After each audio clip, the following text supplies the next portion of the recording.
name's Gavin Moore. I'm the creative director of Japan Studios, and I'm the crazy mind behind Puppeteer. Puppeteer is basically it's a platform game, but it's set inside a magical theatre.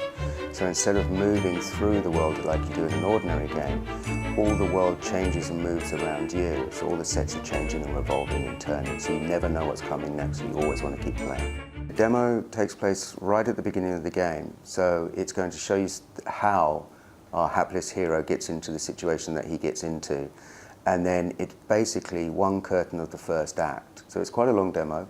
It'll probably be about 15 minutes long. Basically, you'll start off with two heads in the game that you'll get. One will be a skull, and one will be a spider, and then you'll end up with a hamburger head as well. And then I'm not going to tell you about the others. You have to find them. So you have curtains and a stage always on the screen.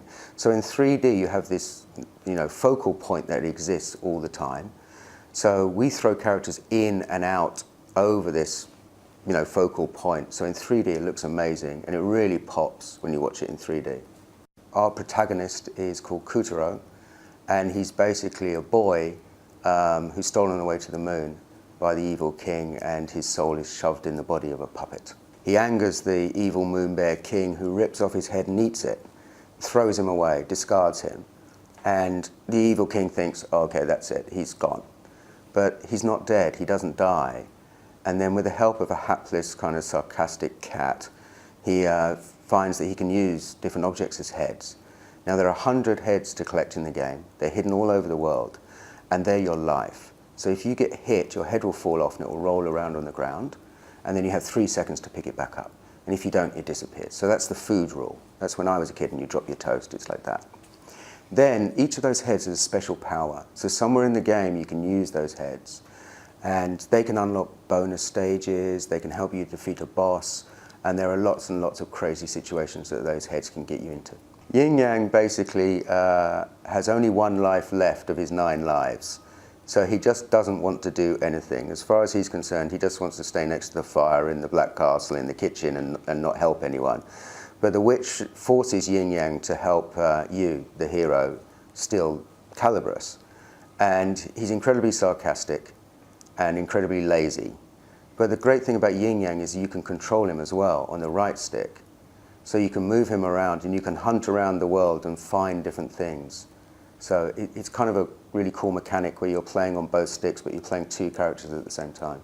The Yin Yang also can be used as the second player's actual character. And when you use Yin Yang in 2-player mode, he has a lot more abilities. So he can actually stop attacks from bosses, for instance, or he can get rid of objects that are going to hurt you, or he can pull heads off little enemies and give you new lives, or he can carry around heads to have a new life always there to help you. Or alternatively, he can pull off your head and throw it away if he wants to. And that second player can either use a dual shock, but we also have the move. So if you have a move controller, it's really easy to use with the second character. Every hero needs a weapon. So instead of giving our character a sword, we gave him a pair of scissors. And the reason we did this was, it wasn't just a weapon, it's a means to move. So obviously you can fight giant tigers and cut up their legs and cut out their teeth and their claws and everything. But it's a means to move in our game.